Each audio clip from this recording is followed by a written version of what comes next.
आज अपन श्रीमद् भागवत महापुराण का 10वां स्कंद में सुबोधि अनुसार 24वां अध्याय देखेंगे और भागवत अनुसार 27वां अध्याय। इसमें भगवान श्री कृष्ण का अभिषेक इंद्र और कामधेनु ने किया है, उनकी स्तुति की है, उसका वर्णन है। श्री महाप्रभु जी आज्ञा करते हैं, चतुर्विंशे भगवत अभिषेक निरूप्यते स्तुति शिक्षा तथा इंद्रस्य कामधेन्वादिभिः कृता। इस 24वें अध्याय में कामधेनु आदि के द्वारा भगवान का अभिषेक, इंद्र के द्वारा भगवान की स्तुति और इंद्र को भगवान ने जो शिक्षा दी है उसका निरूपण इस 24वें अध्याय में हुआ है। तो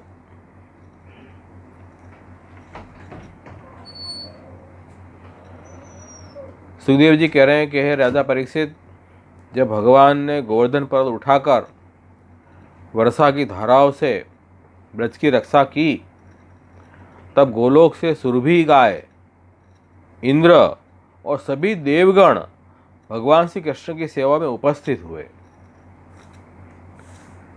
क्योंकि अब सब समझ गए थे कि ये तो साक्षात परब्रह्म है, परमात्मा है, ये कोई सामान्य मनुष्य तो है नहीं। सभी को ज्ञान हो गया।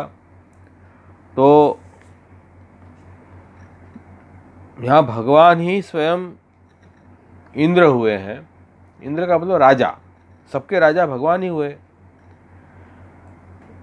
तो इंद्र का अभिषेक करने वाले जो सभी देव हैं उन्होंने भी भगवान का अभिषेक करना चाहा है, और इसलिए यहाँ कामधेनु और इंद्र दोनों का आगमन हुआ है। दोनों ने भगवान की स्तुति की है, बाद में भगवान का अभिषेक किया है। इंद्र को ये भय हुआ कि वो कृष्ण की सेवा में नहीं जाएगा, तो संभव है कि प्रभु जो हैं मेरा नाश कर दें, इसलिए इंद्र अपना अपराध क्षमा करने के लिए भगवान के पास गया और वहाँ सुरभि गाय जो है, जो कामधेनु स्वर्ग में वो गाय है, सब प्रकार की इच्छाएं पूरी करती है। वो कामधेनु के वंश की सब प्राकृत लौकिक गाय है। जितनी भी लौकिक गाय है सबका आदिदेविक स्वरूप कौन है? कामधेनु। तो लौकिक गाय तो भगवान की पूजा कर नहीं सकती है, वो तो प्राकृत है, भगवान अप्राकृत है। तो स्वयं कामधेनु जो है वो भगवत पूजा के लिए स्वर्ग से, गोलोक से यहाँ आई है। तो स्वयं जो सुरभि कामधेनु गाय स्वयं भगवान की सेवा में उपस्थित हुई और सभी देवताएं भी वहाँ आए, ये बात यहाँ बताई। और भगवान कृष्ण का अनादर करने के कारण अपराध से अत्यंत लज्जित इंद्र हुआ और अपने आप को अपराधी मानने लगा। इसलिए अपराध क्षमा करने के लिए अपने प्रकाशमान चमकते हुए किरीट मुकुट अपने सिर से, मुकुट धारण करने वाले अपने सिर से प्रभु के चरणारविंद में उसने सिर झुकाया, ठाकुर जी का चरणों का स्पर्श किया, एकांत में आया। अब कह रहे हैं इंद्र एकांत में भगवान के पास गया, क्यों? क्योंकि इंद्र ने भक्तों का अपराध किया था, ब्रज भक्तों का अपराध किया था। तो वे भक्त कदाचित इंद्र से अनिष्ट सूचक वचन बोल दें, इसी भय से, लज्जा से इंद्र जो है एकांत में भगवान के पास अपना अपराध क्षमा करने के लिए आया।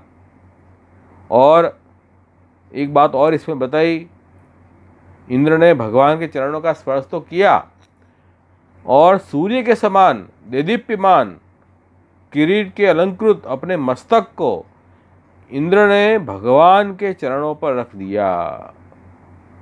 ये क्या बताता है कि बहुत भारी अपराध को क्षमा करने का ये उपाय है कि अपने मुकुट, जो किरीट मुकुट है, जो चमकता हुआ मुकुट भी ठाकुर जी के चरणारविंद में धर दिया। ये भारी अपराध क्षमा करने का ये सूचक है, उपाय है।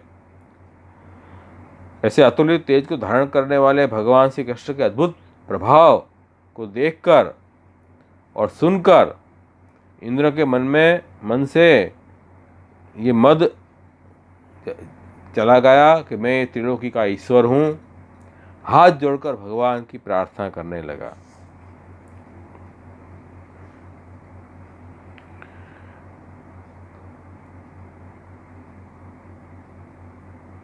तो इंद्र पहले भगवान के प्रभाव को नहीं जानता था, अब वो जान चुका है।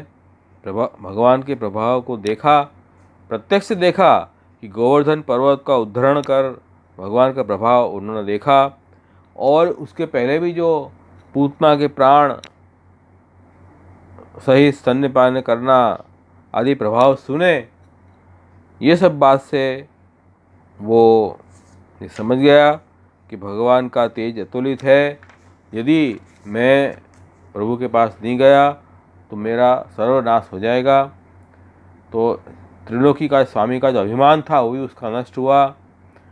और तब केवल नाम मात्र का वह इंद्र, क्योंकि ठाकुर जी ने ही इंद्र को स्वर्ग के राजा की पदवी दी थी। इंद्र मतलब राजा, तो स्वर्ग का राजा किसने बनाया था? भगवान श्री कृष्ण ने बनाया था। इसलिए ये बात समझ गया वो दोनों हाथ जोड़कर प्रार्थना पूर्वक भगवान के पास आके बोला। इंद्र ने कहा, हे भगवान, आपका धाम, आपका स्थान विशुद्ध सत्वरूप है, शांत है और तपोमय है, रजोगुण तमोगुण का नाश करने वाला है। गुणों के द्वारा प्रचलित यह मायामय संसार आपका स्पर्श तक करने योग्य नहीं है। तो यहाँ इंद्र भगवान की महिमा गा रहा है कि हे प्रभु, आप जहाँ विराज रहे हो, आपका जो स्थान है, आपका जो धर्म है, वो कैसा है? विशुद्ध सत्वरूप है और शांत है और तपोमय है। ये तीन विशेषण दिए हैं। और ये विशुद्ध सत्व कैसा है कि रजोगुण तमोगुण का नाश करने वाला है। और ये संसार है जिसमें हम रह रहे हैं वो तो प्राकृत है, इन तीन गुणों के अधीन है। तो वो संसार आपका स्पर्श कैसे कर सकेगा? आप तो अप्राकृत अलौकिक चिन्मय स्वरूप हैं, आनंद स्वरूप हैं। तो कह रहे हैं कि देखो, इंद्र ने फिर अब ये 10 प्राण रूप 10 श्लोकों से भगवान की स्तुति करनी शुरू की। और भगवान के जितने भी गुण हैं वो निर्दुष्ट हैं। भगवान गुणवान है, निर्दुष्ट हैं। और भगवान ने जो दंड दिया इंद्र को, और दंड करने के कारण जो आपको क्रोध प्राप्त हुआ भगवान को, तो वो क्रोध भगवान में नहीं है। ये बात स्पष्ट समझा रहे हैं। क्रोध क्यों होता है आदमी को? क्रोध का कारण तो अपने के अंदर जो गुण का प्रभाव है, तामस गुण बढ़ जाएगा तो आदमी को क्रोध आएगा और वो क्रोध का अनिष्ट फल मिलेगा। तो भगवान के अंदर न वो क्रोध का कारण है, न ही भगवान में कोई ऐसे अनिष्ट फल होते हैं, क्योंकि आप तो अप्राकृत अलौकिक स्वरूप हैं। इसलिए यहाँ भगवान का धाम को क्या विशेषण दिया? विशुद्ध सत्व।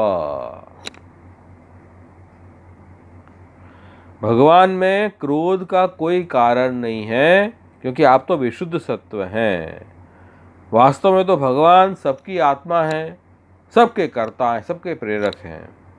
इसलिए भगवान में क्रोध की संभावना भी नहीं है। ये बात समझा रहे हैं। तो न तो कोई लीला भी क्रोध से प्रभु ने की है। क्रोध के कारणभूत जो रजोगुण तमोगुण है वो भगवान में नहीं है। ये तो कहाँ होंगे? जो प्राकृत जीव हमारे जैसे, उनके अंदर ये गुण होते हैं। तो वही यहाँ कह रहे हैं कि आप में ये प्राकृत गुण नहीं है, विशुद्ध सत्व स्वरूप हो आप। भगवान का धाम तेज भी सात्विक है, सत्व ही भगवान का तेज है। और यह जो सत्व है प्रभु का, वो शुद्ध सत्व है, वो किसी से मिश्रित नहीं है। और ये बात यहाँ समझो कि गीता के अंदर ये बात बताई है, गीता के 14वें अध्याय में, कि ये जो पूरी सृष्टि है ये गुण से बनी हुई है। देखो अपन देखें गीता के कॉन्टेक्स्ट में इस बात को समझना है। गुणत्र विभाग योग जो गीता के अंदर दिखाया है, वहाँ आज्ञा कर रहे हैं कि सर्वयोनिषु कौन्तेय मूर्तय संभवन्ति या तासाम ब्रह्म महद्योनि अहम बीज प्रद पिता। जितने भी प्राणी पैदा हुए हैं जगत में, सब मूल जो प्रकृति उसकी माँ है और भगवान उसके पिता हैं, जो प्रकृति में जो बीज स्थापित करते हैं, जिससे पूरी सृष्टि उत्पन्न होती है। इसलिए सत्वम रजस तम इति गुणा प्रकृति संभवा निबद्धन्ति महाबाहो देहे देहिनम अव्ययम। प्रकृति से उत्पन्न होने वाले सत्व रज और तम, ये तीनों गुण जो हैं वो जीव को बांधते हैं।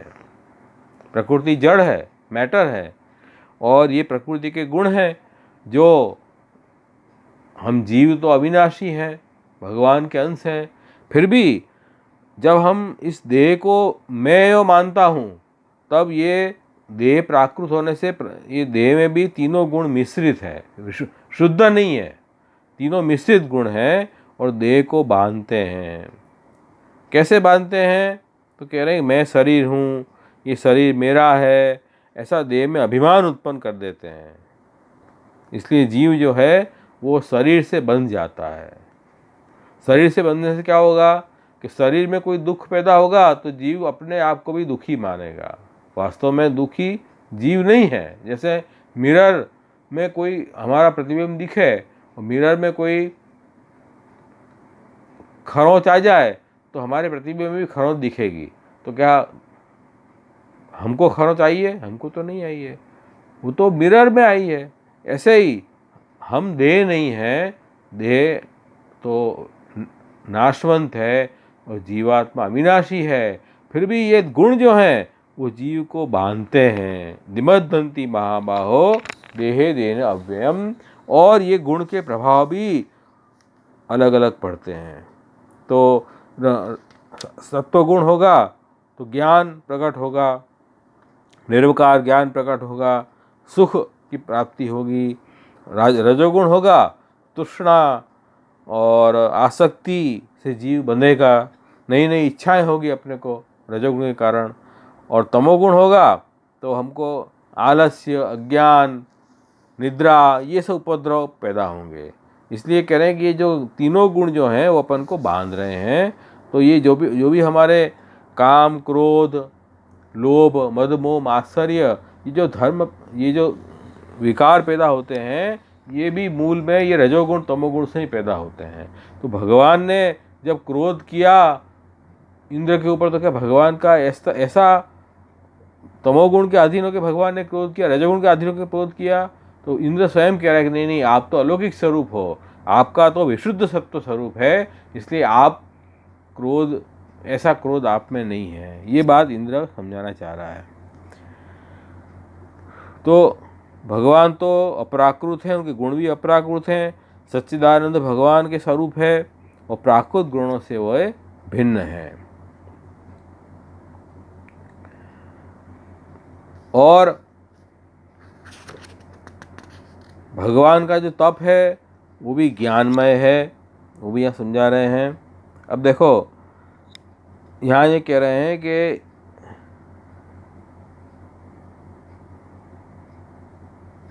इंद्र ने ये बात, इंद्र समझ गया कि ठाकुर जी जो हैं उन्होंने ये मेरे ऊपर ये क्रोध किया है, इसलिए प्रभु ये न समझ जाएं कि मैं भी प्रभु को लौकिक समझ रहा हूँ। इसलिए इंद्र ने ये स्पष्टीकरण कर दिया कि आपका स्वरूप विशुद्ध सत्व में है, प्राकृत सत्व रज तमोगुण वाला आपका स्वरूप नहीं है, विशुद्ध सत्व स्वरूप है, ज्ञानात्मक आनंदात्मक आपका स्वरूप है। ये बात समझो। और भगवान के जो अवतार हैं वो भी सब विशुद्ध सत्व अवतार हैं। जैसे 3 गुणावतार भगवान के, ब्रह्मा, विष्णु और शिव। तो भगवान इस जगत की उत्पत्ति स्थिति और लय करने के लिए 3 अवतार धारण करते हैं। उत्पत्ति के लिए ब्रह्मा जी रूप से आप प्रकट होते हैं, और जगत की स्थिति के लिए विष्णु रूप से आप प्रकट होते हैं, जगत के लय के लिए शिव रूप से आप प्रकट होते हैं। तो ये जो भगवान के अवतार हैं ये भी अपराकृत हैं, और ये प्राकृत नहीं है, ये भी अलौकिक आनंदात्मक अवतार हैं। और प्रभु वो कार्य करने के लिए उस गुण की प्रधानता मानते हैं।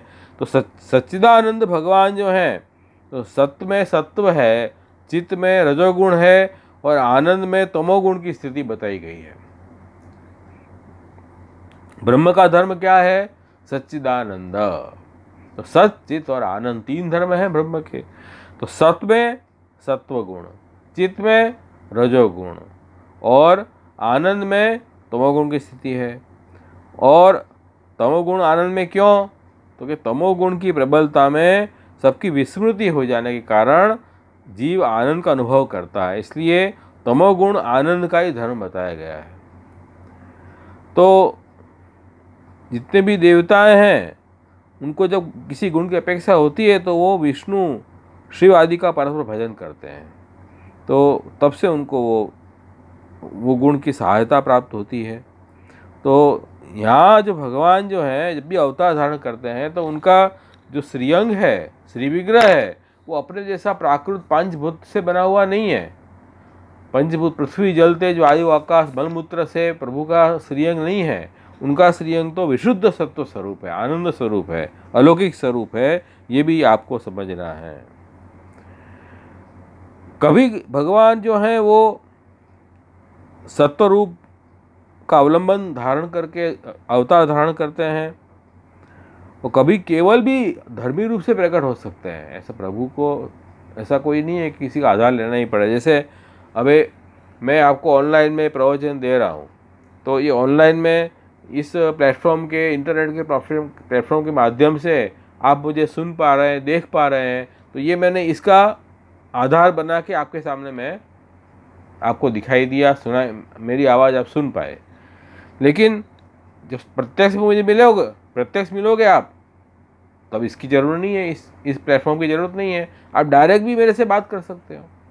ऐसे ही प्रभु जो है वो प्रत्यक्ष सत्व विशुद्ध सत्व का आधार लिए बिना भी प्रकट हो सकते हैं, और विशुद्ध सत्व के आधार लेके ही प्रकट भी होते हैं। दोनों ही प्रकार प्रकट होने के हैं। तो नॉर्मली जितने भी अवतार होते हैं वो विशुद्ध सत्व का आधार लेके प्रकट होते हैं। तो इंद्र को भी यही भ्रमणा है कि अभी भी भगवान विशुद्ध सत्व का आधार लेके प्रकट हुए हैं, लेकिन यहाँ तो पूर्ण पुरुषोत्तम का प्रकट है, साक्षात धर्मी स्वरूप है, इसलिए यहाँ तो सत्वगुण विशुद्ध सत्व का आधार भी नहीं लिया है, शुद्ध आनंद धर्मी रूप से प्रकट हुए हैं।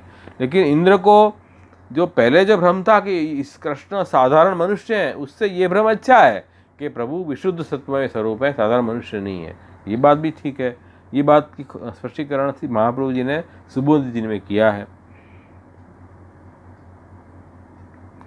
और दूसरी बात यह है, गर्गाचार्य जी ने भी क्या कहा था नामकरण संस्कार में, कि यह जो कृष्ण है ये पहले कभी कहीं पर वसुदेव से उत्पन्न हुए हैं। तो वसु मतलब विशुद्ध सत्व के देव, वसुदेव। तो पहले कभी ऐसे उत्पन्न हुए हैं, मतलब अभी नहीं है, अब तो ये साक्षात प्रकट हो गए हैं। तो पहले कभी विशुद्ध सत्व का आधार लेके प्रकट हुए हैं, ऐसे भी कहा है। तो हर बार प्रभु ऐसे ही प्रकट हो जैसे जरूरी नहीं है। अभी जैसे अभी हम कोरोना की तकलीफ चल रही है, तो हम ये इंटरनेट प्लेटफॉर्म के माध्यम से अपन मिल रहे हैं, आपस में प्रवचन में कर रहा हूँ, आप सुन रहे हैं, तो हमेशा ऐसा ही थोड़ी रहेगा। जब ये परिस्थिति बदल जाएगी तो अपन साक्षात मिलेंगे, प्रत्यक्ष अपन ग्रंथ समझेंगे, प्रत्यक्ष प्रवचन होगा, सब लोग मिलेंगे। काश वो दिन जल्दी आ जाए। हम यही सोचते हैं काश जल्दी वो दिन आ जाए। कब तक ऐसा चलेगा? ठाकुर जी वो दिन भी लाएंगे जल्दी। तो कह रहे हैं ये 2 प्रकार हैं मिलने के। ऐसे ही प्रभु भी जब प्रकट होते हैं तो विशुद्ध सत्व का आधार लेकर प्रकट होते हैं, तो कभी स्वयं भी प्रकट हो जाते हैं। कोई भी उनको आधार की जरूरत नहीं है, स्वयं धर्मी रूप से प्रकट होते हैं। ऐसे दोनों प्रकार यहाँ बताए गए हैं। लेकिन मूल में प्रभु अलौकिक हैं, अपराकृत स्वरूप हैं, ये इंद्र भी समझ गया है अच्छी तरह से। और इस कारण ये जो विशुद्ध सत्व रूप प्रभु का है वो रजोगुण तमोगुण का नाशक है। प्राकृत सत्व कैसा होता है कि रजोगुण तमोगुण बढ़ जाए तो सत्वगुण दब जाता है और रजोगुण तमोगुण हावी हो जाता है, तब हमारे मन में अन्य गलत विचार आते हैं। और सत्वगुण बढ़ जाए और रजोगुण तमोगुण दब जाए तो हमारे में अच्छे विचार आएंगे, पॉजिटिव विचार आएंगे, प्रभु संबंधी विचार आएंगे, धर्म के विचार आएंगे। तो क्योंकि प्राकृत में ये समस्या होती है कि एक गुण दूसरे गुण को दबा के प्रकट होता है। ये बात गीता में 14वें अध्याय में दिखाई है, लेकिन यहाँ ऐसा नहीं है। ये तो विशुद्ध सत्व में स्वरूप होने से ये रजोगुण तमोगुण का नाशक है।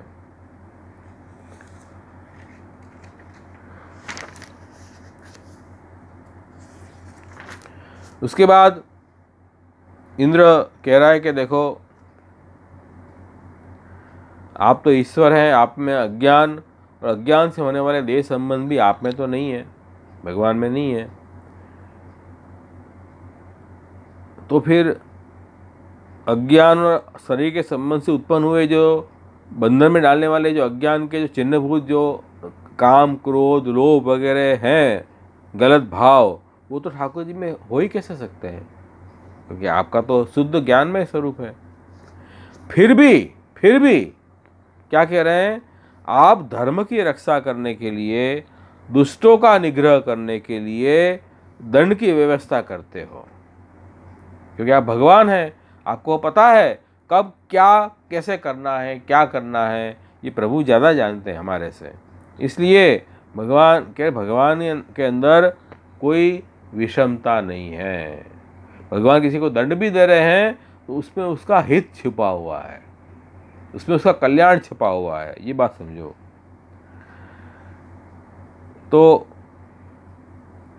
प्रभु में क्रोध की संभावना भी नहीं है। क्रोध लोभ वगैरह दुर्गुण भगवान में नहीं है, क्योंकि प्राकृत पुरुषों में जैसा क्रोध वगैरह दिखाई देता है, ऐसा भगवान की लीला में कहीं पर क्रोध दिखे तो भी वो वैसा क्रोध नहीं है। जैसे सुबोध जी ने बहुत सुंदर उदाहरण दिया है कि जैसे हमें आंसू दो प्रकार से आते हैं, एक तो कोई कष्ट दुख आ जाए तब आंसू आए, वो भी आंसू तो आए, और एक आनंद और सुख में भी आंसू आते हैं। तो आंसू आए मतलब वो दुखी होगा आदमी, ऐसा जरूरी नहीं है। इस तरह क्रोध हुआ तो वहाँ तमोगुणी है, ऐसा अज्ञान है यूँ समझना जरूरी नहीं है। क्रोध भी है, वो भगवान की लीला है। इस तरह से प्रभु जो है क्रोध करके भी दुष्टों का कल्याण करने के लिए प्रभु क्रोध करते हैं, उनको दंड देते हैं। जैसे माता पिता जो है वो गुरु है, वो बालकों को शिक्षा करते हैं तो उसमें क्या उनकी हानि होती है? उसमें हानि नहीं होती है। वो अपन को लगते हैं कि टीचर गुस्सा हो गए हैं या हमारे पेरेंट्स गुस्सा हो गए हैं, हमारे ऊपर चिल्ला रहे हैं, दंड दे रहे हैं हमें, ऐसा बाहर से लगता है। अंदर से तो हमें वो प्रेम करते हैं और हम जो है गलत मार्ग पे न जाएं इसलिए हमें शिक्षा करने के लिए दंड दे रहे हैं। तो क्रोध वैसा क्रोध है ही नहीं वो। इस तरह भगवान का क्रोध लीलात्मक है और भगवान वो लीला के द्वारा उस धर्म की रक्षा के लिए, उस जीव के कल्याण के लिए दंड भी दे रहे हैं। ये बात भी समझना जरूरी है। और आप तो जगत के पिता हो, गुरु हो, स्वामी हो और दुर्निवार दंडधारी काल का रूप भी आप ही हो। तो अपने आप को ही लोगों का ईश्वर मानने वाले हमारे जैसे जो मूढ़ जो हैं, उनका मिथ्याभिमान दूर करने के लिए और हमारा कल्याण करने के लिए, मोक्ष कराने के लिए आप समय समय पर अवतार धारण करके हम लोगों को दंड देते हैं। ऐसे इंद्र ने कहा देखो मैं भी मूढ़ हो गया था, मैं थोड़ी बहुत शक्ति पावर मेरे पास क्या आ गई, मैं अपने आप को ईश्वर मानने लगा और आपको भूल गया। तो फिर से उसमें तो मेरा ज़्यादा अकल्याण छुपा हुआ था, मुझे पता नहीं है। मत के कारण मैं आपको भूल गया, आपसे बहिर्मुख हो गया और अपने मत में मतवाला हो गया, अपने आप को ईश्वर मानने लगा, स्वामी मानने लगा। इसमें तो मेरी हानि है, तो मेरी हानि न हो इसलिए आप जो है अवतार धारण करके मुझे दंड दे रहे हो, ये यहाँ समझाना चाह रहे हैं। वास्तव में तो सभी आप ही हो, इस पूरी जगत सृष्टि के पिता भी आप हो, जनक कर्ता भी आप हो, गुरु भी आप हो, स्वामी भी आप हो और काल रूप दंडधारी भी आप ही हो। तो आप ही सब कुछ करने वाले हो, इसलिए इसमें आप दंड दो, उसमें कोई बहुत दोष वाली कोई बात दिखती नहीं है। और जो मेरे समान जो अज्ञानी लोग हैं, जो अपने खुद को ही जगदीश मान रहे हैं कि हम ही ईश्वर हैं और मदान्ध हो रहे हैं, उनका मद अंत काल में आपके भयानक स्वरूप के दर्शन करने से तुरंत नाश हो जाता है और वे फिर अहंकार को छोड़ के सन्मार्ग पे चलने लगते हैं, निरंतर आपका भजन करने लगते हैं। तो आपका वो काल रूप जब वो देखते हैं तो अपने आप वो अपने सन्मार्ग पे आ जाते हैं।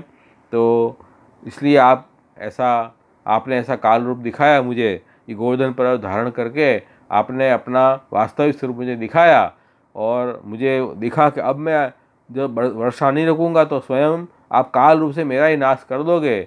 मैं आपको समझ गया, मेरी भूल मुझे समझ में आ गई। तो हे नाथ, ऐश्वर्य मद से उन्मत्त हो मैं आपके प्रभाव को भूल गया था, इसी कारण मेरे से अपराध बन गया। तो हे जगदीश्वर, मुझ मूढ़मति के अपराध को क्षमा करेंगे, ऐसी कृपा कीजिए, फिर मैं ऐसी कुबुद्धि कभी मेरे में न हो। तो ये इंद्र ने भगवान की स्तुति की, प्रार्थना की है। उसके बाद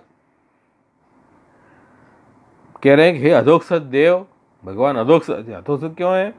अध मतलब नीचे, अक्षज जिनका ज्ञान जो है वो इंद्रियों से नीचे है। इंद्रियों से भगवान ज्ञान नहीं हो सकता, हमारी इंद्रिय तो प्राकृत है, तो इंद्रियजन्य ज्ञान जो है वो आपसे नीचा है। ऐसे आप अधोक्षज, आप तक हमारी इंद्रियों से हम आपका ज्ञान प्राप्त नहीं कर सकते।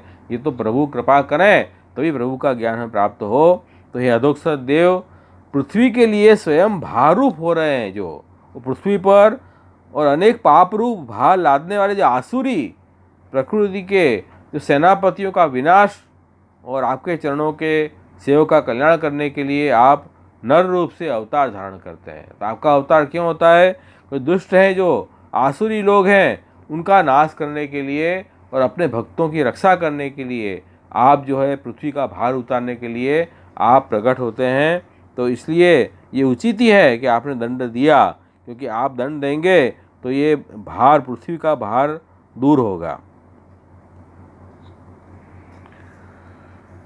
जैसे यहाँ एक सुबोधनी जी में एक उदाहरण दिया है कि जैसे नाव में कोई बैठा हुआ व्यक्ति है, वो दुष्ट नाव में स्वयं भार रूप है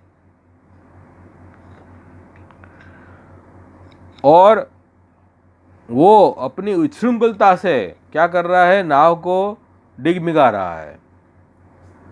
इससे उसमें बैठे हुए सभी जन भी व्याकुल हो रहे हैं। तो नाव के डूब जाने पर सभी का और अपना भी नाश कर देगा वो व्यक्ति, समझ नहीं रहा है अच्छी तरह से। तो इस तरह से ऐसे जो भार रूप जो आसुरी सृष्टि है पृथ्वी पे, वो अपनी उच्छृंखलता से भार रूप हो रहे हैं और दूसरे को भी परेशान कर रहे हैं, जो सत्पुरुष है उनको भी। तो इसलिए कह रहे हैं कि उनका कल्याण हो, सत्पुरुषों का, असुरों का नाश हो, इसलिए आप जो हैं वो प्रकट होते हैं। तो आप तो अधोक्षज देव हैं, आपके ज्ञान को कौन हम जान सकते हैं। तो भगवान पुरुष महान वासुदेव श्री कृष्ण और यादवों के स्वामी रूप आपको बार बार नमस्कार मैं करता हूँ। तो यहाँ ठाकुर जी के लिए नमस्कार कर रहे हैं इंद्र, और उनको अलग अलग विशेषण से संबोधित कर रहे हैं कि आप भगवान हो, आप पुरुष हो, सब गुण वाले हो, अलौकिक गुण वाले भगवान हो, पुरुष हो, सबके अंदर विराजमान हो, महान हो, सबसे महिमा आपकी बड़ी है, विशुद्ध सत्व के देव हो, वासुदेव हो। और श्री कृष्ण हो, अवतार काल में यादवों के कृष्ण हो, मतलब सदानंद स्वरूप हो, और अब यादवों के स्वामी बन के आप यहाँ प्रकट हुए हो उनकी रक्षा करने के लिए, क्योंकि यादव सब भगवान के भक्त हैं, देवताएं हैं, और आसुरी तत्व से उनकी रक्षा करने के लिए आप प्रकट हुए हो। ऐसे आपको बार बार मैं नमस्कार कर रहा हूँ। अब उनको रियलाइज़ हो गया इंद्र को, अरे ये तो हमारी प्रार्थना से स्वयं ईश्वर प्रकट हुए, वही तो ये कृष्ण है, हम कैसे भूल गए। जब पृथ्वी पे बहुत भार हो गया और सब अधर्म की बोलबाला हो गई, तब सब देवताएं ही ब्रह्मा जी के पास गए थे पृथ्वी को लेके कि इसका कुछ उपाय निकालो। तब ब्रह्मा जी भी सब देवताओं को संग लेके, पृथ्वी को भी संग लेके और क्षीर सागर पे गए, वहाँ प्रभु से प्रार्थना की कि इन देवताओं की पुकार आप सुनो। तब प्रभु ने ही आकाशवाणी में कहा कि मेरा तुरंत अवतार होने वाला है, कृष्ण अवतार। अब देवताओं को चिंता की बात नहीं है। तो अब ये इंद्र समझ गया, करे हमारी प्रार्थना से तो आप प्रकट हुए हो सत्पुरुषों के कल्याण के लिए, मैं कैसे भूल गया आपकी बात। तो भक्तों की इच्छा को पूर्ण करने के लिए अवतार लेने वाले विशुद्ध चित स्वरूप वाले सर्वरूप, सबके बीज रूप, सब प्राणियों के आत्मा चिद्रूप आपको नमस्कार हैं। ऐसे भगवान आपको मैं नमस्कार करता हूँ। आप भक्तों के सब मनोरथ पूर्ण करने वाले ऐसे भक्ताभिलाषा स्वरूप है आपका है। और मैं कैसा मूर्ख निकला कि जब मेरी पूजा बंद कर दी ब्रजवासियों ने, तो मेरी पूजा का नाश देखकर मुझ अभिमानी को प्रचंड क्रोध हो गया। इसलिए मैंने मूसलधार जल की वर्षा और प्रचंड पवन ओलों से व्रज को नष्ट करने की चेष्टा की। ये मेरी मूर्खता से मैंने किया, लेकिन हे ईश्वर, आपने मेरे अभिमान का नाश कर दिया, मुझ पर बड़ा अनुग्रह किया और मेरे सारे प्रयत्न व्यर्थ हो गए। अब मैं ईश्वर, गुरु और आत्मा रूप आपके शरण में आया हूँ। आप ही मेरे ईश्वर हो, आप ही मेरे गुरु हो, सच्ची राह मुझे दिखाओ। आप ही मेरी आत्मा भी हो, मेरे से अलग नहीं हो, मेरी आत्मा भी आप हो। आपके शरण में आया हूँ, हे प्रभु आप मेरे पे अनुग्रह करो। इस तरह से इंद्र ने इस प्रकार भगवान की स्तुति की। तो भगवान कृष्ण ने हंसते हंसते मेघ गर्जन के समान गंभीर वाणी से कहा कि अरे इंद्र, मया ते कारी मघवन मख भंगोनुग्रहणता मदनुस्मृतये नित्यम मत्स्येन्द्रिय श्रेयाभृशम। भगवान ने कहा, हे इंद्र, तुम अपने इंद्रप्रस्थ के ऐश्वर्य से मतवाले हो गए थे, इसलिए अब तुम नित्य मेरा स्मरण करो। और इसलिए मैंने तुम्हारे यज्ञ का भंग भी इसलिए किया था कि तुम अपने स्वरूप को पहचानो कि तुम कौन हो और ईश्वर के शरण जाओ। तो जो ऐश्वर्य लक्ष्मी के मत से अंधा हो रहा है, वह दंड देने वाले मुझ ईश्वर को नहीं देख पाता। ईश्वर को कौन भूल जाता है? जिसके पास बहुत पावर आ जाए, ऐश्वर्य आ जाए, जिसके पास बहुत धन लक्ष्मी आ जाए। इसलिए वो फिर अपने मद में छक जाता है, उसको फिर कुछ सोचता नहीं, मैं ही मैं हूँ, बस यही लगता है कि सब कुछ सब जगह मैं ही हूँ। कौन ईश्वर है? ईश्वर कोई नहीं है। तब वो दंड देने वाले ईश्वर को भी नहीं देख पाता है। ऐसे मदांधों में से जिस पर भगवान अनुग्रह करना चाहते हैं, उसे ऐश्वर्य और संपत्ति से भ्रष्ट भगवान कर देते हैं। तो भगवान किसकी ऐश्वर्य संपत्ति नष्ट करेंगे? जिसके ऊपर अनुग्रह करना चाह रहे हैं। अनुग्रह करना नहीं चाह रहे हैं, उनको तो संसार में भले फंसे रहे, उनका तो काल ही नाश कर देगा ऐसे लोगों का तो। लेकिन जो भगवान के भक्त हैं, फिर भी किसी कारणवश दुस्संगवश प्रभु के स्वरूप को भूल गए हैं और मतवाले हो गए हैं, उनको भगवान जो है उनको सही राह पे इस तरह लाते हैं। इसलिए अपने यहाँ अंगीकार का लक्षण नवरत्न में दिखाया है कि लोके स्वास्थ्यम तथा वेदे हरिस्तुत करिष्यति पुष्टि मार्ग स्थितो यस्मात् साक्षिणो भवता खिला। भाई लोक वेद में हरि जो है स्वस्थता नहीं करेंगे। किसकी नहीं करेंगे? जो प्रभु को भूल गया है और लोक में ही आसक्त हो गया है, अपने अभिमान में मतवाला हो गया है, और वो देवी जीव। तो ठाकुर जी को ये पसंद नहीं आया कि मुझे छोड़ के ये कहाँ काल के चक्कर में फंस गया। तब भगवान उनकी स्वस्थता नहीं करते हैं। तो स्वस्थता अगर नहीं करें और हमारी लक्ष्मी या ऐश्वर्य नष्ट हो जाए तो हमें चिंता नहीं करनी चाहिए, लेकिन भगवान ने हमारे पर अनुग्रह किया है ऐसा समझना चाहिए। और इसलिए पुष्टि मार्ग स्थित हो यस्मात् साक्षिणो भवता खिला। पुष्टि मार्ग में जो जीव रहा हुआ है उसको क्या करना चाहिए?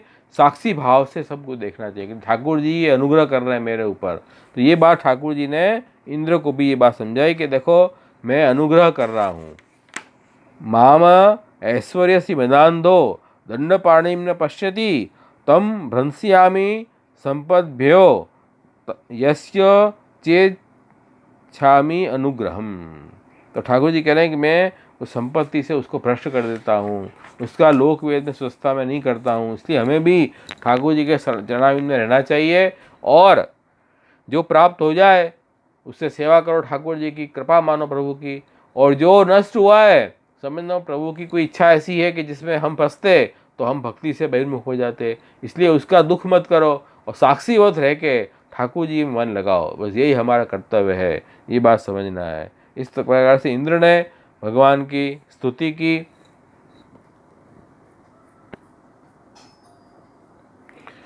और फिर कहा कि हे इंद्र, तुम अपने लोक को जाओ, तुम्हारा कल्याण होगा। तुम सब लोकपाल दिक्पाल अपने ऐश्वर्य का अभिमान छोड़कर मेरी आज्ञा का पालन करते हुए अपना अपना काम करो, ये कह रहे हैं। ठाकुर जी ने उसकी इंद्र की पदवी झूठी नहीं है, झूठ नहीं ली है। इंद्र तुम है ही, आज भी तुम इंद्र है, लेकिन अपने अधिकार को समझ के अधिकार करो। इंद्र की पदवी मुझे नहीं चाहिए, ठाकुर जी कह रहे हैं। मैं इंद्र की पदवी क्या, मैं तो ईश्वर हूँ ही, पूरी सृष्टि का ईश्वर हूँ। तू इंद्र ही बना रहे, लेकिन मिथ्या अभिमान मत कर। तो ठाकुर जी ने अपना वैराग्य गुण यहाँ प्रकट किया। इंद्र का इंद्रत्व नष्ट नहीं किया है, केवल उसके जो दोष थे वो दूर कर दिए। तो इंद्र, हे इंद्र, तुम्हारे केवल याग का ही मैंने नाश किया है।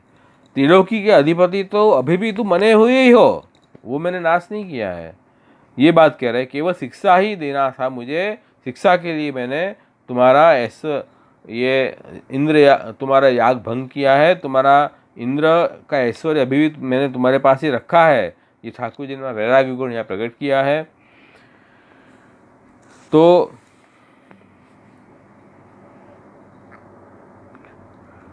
इसके बाद कह रहे हैं कि इसके बाद कामधेनु ने अपनी संतानों के साथ गोप रूप भगवान श्री कृष्ण के निकट आकर उनका अभिनंदन करके कहा। उसके बाद कामधेनु गाय आई प्रभु की स्तुति करते हुए। कामधेनु गाय सभी गायों की आदिदेविक स्वरूप है। कामधेनु गाय वो आई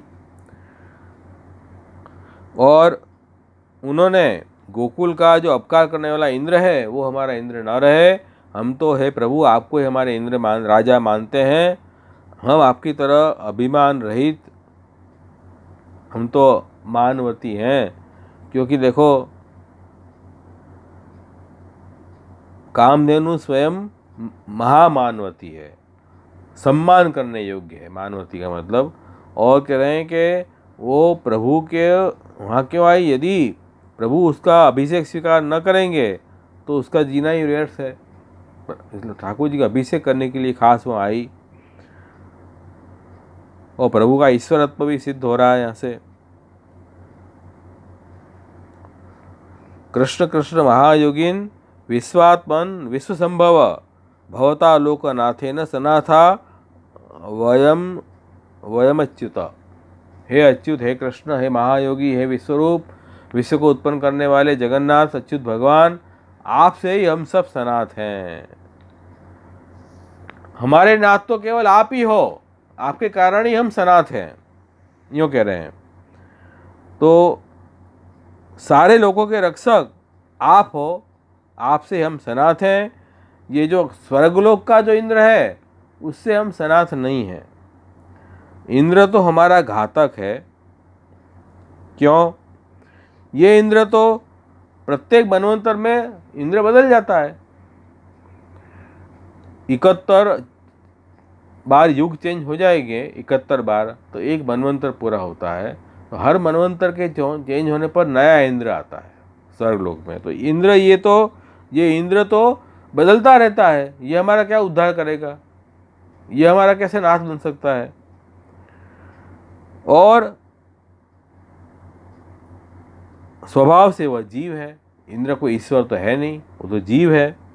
इस कारण से वो स्वयं नियामक नहीं है, आप उसके नियमन करने वाले हो। इसलिए इंद्र तो वास्तव में वही व्यक्ति है जो सबका नियमन करे, वो तो आप ही हो, तो आप ही हमारे इंद्र हो। ऐसे सुरभि गाय ने भगवान को कहा। आप ही हमारे परम देव हो, आप ही जगत के स्वामी हो, आप ही हमारे इंद्र हो। इसलिए आप गाय हो, ब्राह्मण, देवता, भगवत भक्तों के भी अभ्युदय और रक्षा करने वाले आप ही होवें। हम तो आपको ही अभिषेक करेंगे। अभिषेक एक संस्कार है और इसलिए अभिषेक बिना शास्त्र अनुसार कोई पति नहीं बनता है। अभी पति बनाने के लिए आपको अभिषेक करना पड़ता है, एक पूजा का प्रकार संस्कार है वो। तो अब ये ठाकुर जी को अभिषेक करके और ठाकुर जी को अपना स्वामी मानना चाह रही हैं, कामधेनु गाय वगैरह। और ब्रह्मा जी की प्रेरणा से हमारे इंद्र रूप से मैं आपका अभिषेक करूंगी, ऐसे सुरभि गाय ने कहा कि ब्रह्मा जी की प्रेरणा से मैं आपको हमारे इंद्र के रूप में अभिषेक करूंगी, यह आज्ञा कर रहे हैं। और आप तो सभी गोकुल के स्वामी हो, गोकुल के पति हो, गोकुल के इंद्र हो, गोविंद गोविंद हो आप तो। और आप तो तुरंत पृथ्वी का भार उतार के वैकुंठ पधार जाओगे। इसलिए हम जल्दी ही आपके पास आए हैं कि आपका अभिषेक हम करके और आपका वर्ण कर लेंगे। हमारे स्वामी तो आप ही हो, ऐसे सिलेक्ट आपको कर लें हम। आपका क्या ठिकाना, आप तुरंत पधार जाओ वैकुंठ में। इसलिए हमारे इंद्र तो आप ही हो, दूसरा कोई नहीं है, ऐसे कह रहे हैं। कामधेनु के इस प्रकार भगवान का आमंत्रण करके अपने दूध से और ऐरावत हाथी की सूंड से लाई आकाश गंगा से जल से अभिषेक किया। इस तरह से कामधेनु ने, सुरभि गाय ने अपने दूध से, और ऐरावत जो हाथी है उसने आकाश गंगा का जो जल है, मंदाकिनी गंगा जल, उससे प्रभु का अभिषेक किया है। अब यहाँ सुरभि गाय कहते हैं कामधेनु को, क्यों? तो कह रहे हैं कि सुरभि गाय, सुर मतलब देव, देवता है, भी मतलब डरना, जो देवों से डरती है वो सुरभि गाय है। देवों से क्यों डरती है? तो कह रहे हैं कि देव भी उसे खा जाते हैं, तो देवेंद्र उसका भक्षण कर ले, उसमें कहना क्या है? क्यों? तो देव न खा जाए, इसलिए भगवान के शरण जाके और भगवान को इंद्र रूप से अभिषेक किया है। क्योंकि पहले यज्ञ यागादि में गाय के बछड़ों का भी वध करके और बलि दी जाती थी, वो बलि देवता स्वीकार करते थे। तो जब से भगवान ने गोसव याग किया, गोवर्धन याग, तब से गोवध बंद हो गया। वो महापातक में उसकी गिनती होने लगी गोवध की। तो सुरभि गाय वही कह रही कि आप, हमारी रक्षा तो आपने की है, हमारी रक्षा तो आप ही कर रहे हो, आप ही हमारे नाथ हो, ये बात कही। इसलिए दूध से ठाकुर जी को अभिषेक किया सुरभि गाय ने, और उसके ऊपर आकाश गंगा में शिशुमार चक्र है, उस वहाँ पर जो जल है, आकाश गंगा का जल, वो ऐरावत हाथी अपने सूंड से अभिषेक करने के लिए वहाँ आया। ऐरावत हाथी ने वो सूंड से अभिषेक ठाकुर जी का किया। तो हाथी की सूंड को पुष्कर भी कहते हैं। पुष्कर एक महान बड़ा तीर्थ, प्रसिद्ध तीर्थ है, इतना ही पवित्र जो है वो हाथी की सूंड मानी जाती है। तो हाथी के सूंड से वो सूंड का जल पुष्कर तीर्थ के समान वो जल माना जाता है, पवित्र हो जाता है। इसलिए हाथी ने भी, वो ऐरावत हाथी ने प्रभु का अभिषेक किया। और वहाँ सब देवर्षि, नारद वगैरह और भी देवताएं के साथ देव माता अदिति और भी सब देवगण और इंद्र ने भक्तों की रक्षा करने में समर्थ भगवान का अभिषेक किया और उनका गोविंद नाम रखा। गोविंद मतलब गायों के इंद्र, गोविंद।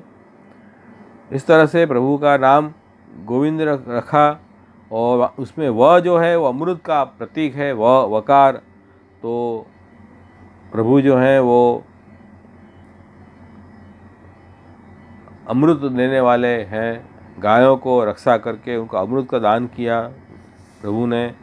इस तरह से वहाँ और भी ऋषि, तुम्बरु, नारद आदि, गंधर्व, विद्याधर, सिद्ध, चारण आदि सब लोग वहाँ उपस्थित हो गए प्रभु की सेवा में। प्रभु के यश गाने लगे, अप्सराएं नृत्य करने लगी और सब प्रभुमय वहाँ वातावरण पूरा हो गया। और उस वक़्त वहाँ प्रधान प्रधान देवगण भगवान पर दिव्य पुष्पों की वर्षा करने लगे, उनकी स्तुति करने लगे। तीनों लोकों में परम आनंद छा गया। उमंग के मारे गायों के थनों से दूध की धाराएं चली और पृथ्वी दूध से गीली हो गई।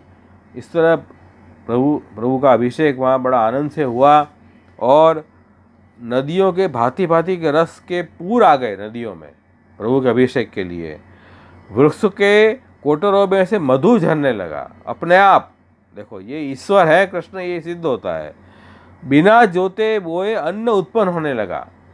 पर्वतों के खान में से भीतर रत्न बाहर अपने आप निकल आए।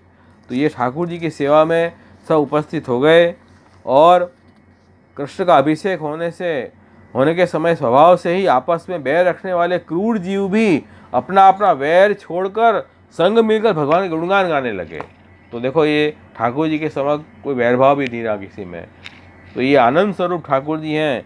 इसलिए इस तरह से गोप और गायों के स्वामी गोविंद का अभिषेक करके उनसे आज्ञा लेकर इंद्र भी देवर्षियों के साथ अपने स्वर्ग लोक पे चला गया। तो इंद्र समझ गया, इंद्र का मत दूर हुआ और अभिमान दूर हुआ, भक्तों की रक्षा हुई।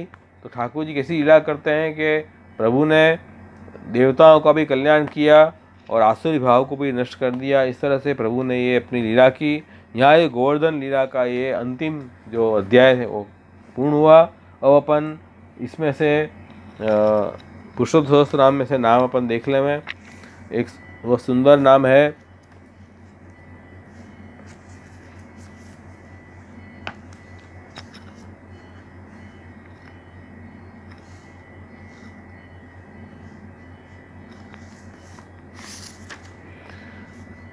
इंद्रधेनु स्तुति प्राप्त गोविंदेन्द्राभिधानवान। गोविंद इंद्र अभिधानवान, ये नाम है। इंद्र और धेनु, इंद्र और कामधेनु की स्तुति से गोविंदेंद्र नाम धारण करने वाले भगवान श्री कृष्ण इंद्रधेनु स्तुति प्राप्त गोविंदेन्द्राभिधानवान। एक तो ये अर्थ हुआ। दूसरा अर्थ ये है कि कह रहे हैं कि इंद्रस्य धेनु, इंद्र की धेनु कौन सी है? कामधेनु। और तत्कृत स्तुत्या, उस कामधेनु की स्तुति के द्वारा जो गोविंद, ये इंद्र ने नाम जिनका रखा है, ऐसे श्री कृष्ण इंद्र अभिधानवान, इंद्र नाम धारण करने वाले। तो इंद्र का मतलब होता है राजा, सभी के राजा प्रभु हैं। सब देवताओं ने स्वीकार लिया कि आप ही हमारे राजा हैं, आप ही हमारे ईश्वर हैं। हम तो अपने आप को झूठ मूठ का राजा ईश्वर समझ रहे थे, वास्तव में तो इंद्र आप हैं। तो इस तरह इंद्र और कामधेनु सब ने भगवान की स्तुति की और स्तुति करके गोविंद इंद्र ये नाम से आपको अभिधान किया, नामकरण किया ठाकुर जी का कि आप ही गोविंद हैं, आप ही इंद्र हैं। इस तरह से यहाँ नाम दिया है। फिर आज्ञा कर रहे हैं टीका में कि शुद्ध सत्व ज्ञापनाय निर्विभक्ति नाम निर्देश। शुद्ध सत्व स्वरूप आपका है क्या? गोविंद। गवाम इंद्र गोविंद, गायों के इंद्र मतलब गोविंद। हरिवंश पुराण में ये बात आई है। हरिवंश में क्या बात आई है? अहम किलेंद्रो देवानाम त्वम गवाम इंद्रताम गतः। भगवान कह रहे हैं मैं देवों का भी इंद्र हूं और वो भगवान अब गाय के इंद्र बने। प्रेम से गायों ने भगवान की पूजा की, अभिषेक किया, तो गायों के इंद्र भी भगवान बने हैं। इस अर्थ में आप गोविंद हैं। और गोविंदेति लोका त्वाम स्तोष्यन्ति भुवि शाश्वतम इति। ये भुवि में, ये लोक में सभी जन लोग आपकी स्तुति करेंगे गोविंद नाम से। और गाम भुवम वाणी वा विंदती थी गोविंद। महाभारत में भी कहा है कि गाय, वाणी और भूमि को जो जानने वाले हैं वो गोविंद है। विंद का मतलब जानना भी होता है। गो का मतलब गाय, गो का मतलब पृथ्वी भी है, गो का मतलब वाणी भी है।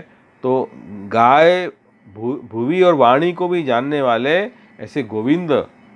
और महाभारत में भी ये बात बताई है, नष्टा वै धरणीम पूर्व इंदम वै गुहाम गताम गोविंद इति महादेव ततो वाग्भी अभिष्टुतः।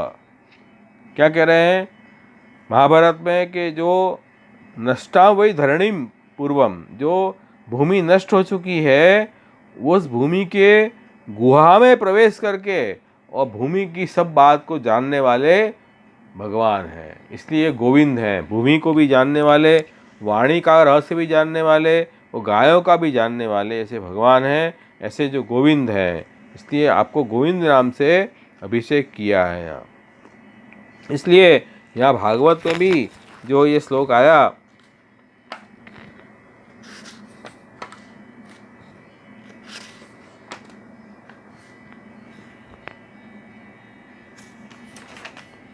कृष्ण कृष्ण महायोगिन विश्वात्मन विश्वसंभव भवता लोकनाथेन सनाथा वयमच्युत। हे सुरभि गाय ने जो कहा, हे कृष्ण, हे कृष्ण, हे महायोगी, हे विश्वरूप, हे विश्व को उत्पन्न करने वाले जगन्नाथ अच्युत भगवान, आपसे ही हम सब सनाथ हैं, आप ही हमारे स्वामी हैं। इस अर्थ में आप ही हमारे गोविंद हैं। तो गोविंद इंद्र अभिधानवान, गोविंद इंद्र ये नाम को धारण करने वाले भगवान श्री कृष्ण, ये पुरुषोत्तम सहस्त्र में आए। इसलिए हमको तो यही इसमें से लेना है कि हमको व्यर्थ का अभिमान छोड़ना है। क्या कर्तव्य अब लेंगे अपन कि हमको इंद्र जैसे देवताएं भी मूढ़ बन जाते हैं और मिथ्या अभिमान में अपना स्वरूप भूल जाते हैं कि मैं जीव हूँ और मेरे अंशी मेरे स्वामी श्री कृष्ण हैं, ये भूल जाते हैं। तो हमको ये कभी नहीं भूलना है, सदा निवेदन का स्मरण करते रहना है कि हम ठाकुर जी के अंश हैं और प्रभु के लिए हैं हम, ये बात समझो। और हमारे नाथ हमारे स्वामी भगवान श्री कृष्ण हैं, ये बात सदा ध्यान रखनी है। यही यहाँ ये अध्याय में ये लेना है कि इंद्र ने भी कहा कि ठाकुर जी हम लोगों को दंड देने के लिए, हमारी बुद्धि को सुधारने के लिए हमें दंड देते हैं। इसलिए हमारे जीवन में कभी ऐसी परिस्थिति आए, कोई शिक्षा प्रभु शिक्षार्थ कभी हमको शिक्षा दें, दंड दें, तो भी ठाकुर जी का अनुग्रह समझना चाहिए। हमें उससे अपने आप को प्रभु जो कर रहे हैं वो ठीक ही कर रहे हैं, ऐसा भाव सदा मन में रखना चाहिए। तो ये बात यहाँ से अपने को लेनी है। उसके बाद ये जो त्रिविध नामावली में भी जैसे ये अध्याय के नाम है वो भी अपन देख ले हैं। उसमें एक नाम आया है लोक वेद उल्लंघन कर प्रपन्न भक्त सर्व दुख निवारकाय नमः। ठाकुर जी का स्वरूप कैसा समझ में आया अपने को ये अध्याय में कि लोक वेद उल्लंघन कर, लोक और वेद का उल्लंघन करने वाले जो भक्त से कोई गलती हो जाए, श्रुति स्मृति के नियम को भी वो मर्यादा को उल्लंघन कर दे, पर लेकिन प्रपन्न भक्त ठाकुर जी के शरण आया है वो भक्त, तो ऐसे भक्त का सर्व दुख निवारकाय नमः, सर्व दुख को प्रभु दूर करने वाले भगवान हैं। प्रभु परम कृपा निधान है, भगवान अक्लिष्ट कर्मा है। और लोक वेद में जो निंदित वस्तु वो भी हमसे हो गई यदि कभी, तो भी ठाकुर जी जो हैं उनके शरण में जो जीव जाएगा उसको आप उसका अपराध क्षमा कर देंगे। ये बात विवेक धैर्य भक्ति आदि रहित ऐसे विशेषतः पापा शक्त कृष्ण गतिम। विवेक धैर्य भी नहीं है, भक्ति भी नहीं है और हम पाप भी कर रहे हैं, फिर भी अपन को दीनता आ जाएगी, प्रभु के शरण अपन जाएंगे तो ठाकुर जी सर्व दुख निवारकाय नमः, ऐसे प्रभु सर्व दुख दूर करेंगे। तो हम ठाकुर जी जो है वो यही चाहते हैं कि हमारा भाव शुद्ध हो जाए, क्योंकि हमारा भाव अशुद्ध हो जाएगा तो स्वयं हमारा नाश हो जाएगा। काल हमें बार बार जन्म मरण के चक्कर में फंसा देगा, हमारी हानि होगी। तो इसलिए कह रहे हैं कि हमको भाव शुद्ध रखो, ठाकुर जी में शुद्ध शरणागति का, दीनता का भाव और भक्ति का भाव रखो, तो हमें कोई परेशानी नहीं है। तो अपन कोई दोष भी हो जाए लेकिन ठाकुर जी के शरण अपन जाएंगे तो ऐसे जीव को ठाकुर जी तुरंत उगार लेते हैं। शरणस्थ समुद्धारम कृष्ण विज्ञापयामम, शरण गए जीव को ठाकुर जी अच्छी तरह से उद्धार करते हैं। तो इंद्र ने प्रथम अपराध तो किया, परंतु फिर से उनको ज्ञान हुआ इंद्र को, तो शरण आया। शरण आते ही ठाकुर जी ने सर्व दुख उसके दूर कर दिए और कहा कि जाओ तुम इंद्र पदवी पे तुम हो, अभी भी हो, तुम अपना अधिकार अच्छी तरह से निभाओ, फिर से ऐसा अज्ञान मत करना। तो देखो ये ठाकुर जी ने सब दुख दूर कर दिए, और केवल दुख दूर किए इतना ही नहीं है, महान अनुग्रह भी किया। इंद्र सुरभि प्रसादकाय नमः। इंद्र और कामधेनु को अनुग्रह भी आपने किया। इंद्र के बाद अनुग्रह कैसे किया कि इंद्र का जो इंद्र याग भंग कर दिया, वो दंड देके उसमें भी अनुग्रह छिपा हुआ है कि इंद्र का जो दोष है वो दूर हो गया। फिर ठाकुर जी ने उसको इंद्र पदवी तो रखी है, उसकी इंद्र पदवी ले नहीं ली उसके पास से, तो पदच्युत नहीं किया है। और कामधेनु पे भी ठाकुर जी ने अनुग्रह किया है। दोनों की एक ही स्थिति है, एक ही प्रकार का अनुग्रह है। दोनों ने प्रभु का अभिषेक किया है, और अभिषेक करके ठाकुर जी ने उनको अपना स्वीकारा। अभिषेक मतलब क्या हुआ कि ठाकुर जी को उन्होंने पति माना, हमारे रक्षक, हमारे स्वामी आप हो। इंद्र ने भी और कामधेनु ने भी, तो दोनों के नाथ आप बने, ये सबसे बड़ा अनुग्रह है। अरे भगवान हमारे नाथ बन जाए, स्वामी बन जाए, रक्षक बन जाए, उससे बड़ा अनुग्रह और क्या हो सकता है। तो इंद्र सुरभि प्रसादकाय नमः, ये नाम यहाँ दिया है कि प्रभु के अभिषेक की प्रार्थना कामधेनु ने भी की और इंद्र ने अभिषेक करवाया। तो ऐसे दोनों ने अपना सेवक धर्म निभाया है यहाँ, ये बात समझो। तो प्रभु ने प्रसन्न होकर दोनों पर अनुग्रह किया। इस तरह से दोनों में समानता हुई, दोनों में झगड़ा भी नहीं हुआ। तो इस तरह से प्रभु ने अपना इंद्रत्व सूचित किया। दोनों ने प्रभु का नाम रखा, गोविंद नाम रखा। प्रभु उस दिन से प्रभु का नाम गोविंद हो गया।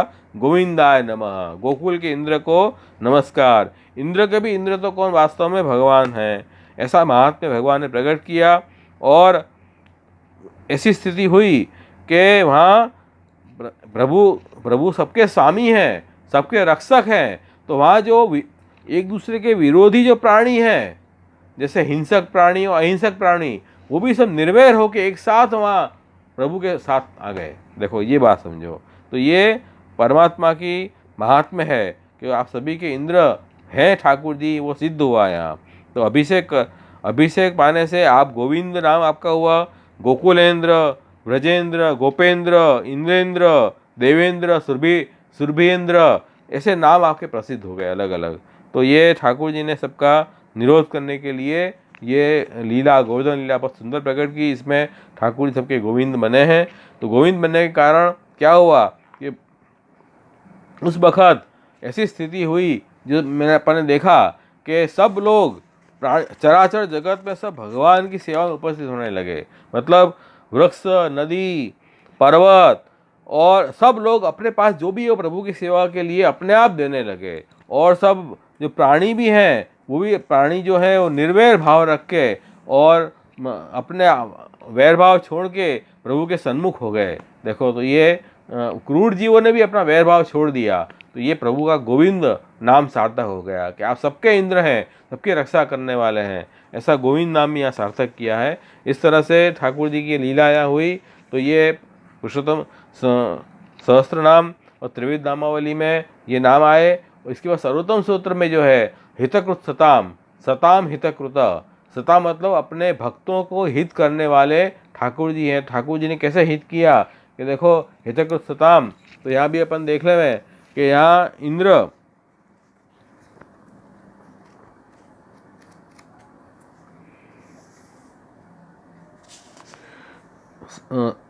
सर्वोत्तम सूत्र में नाम आया है हितकृत सताम।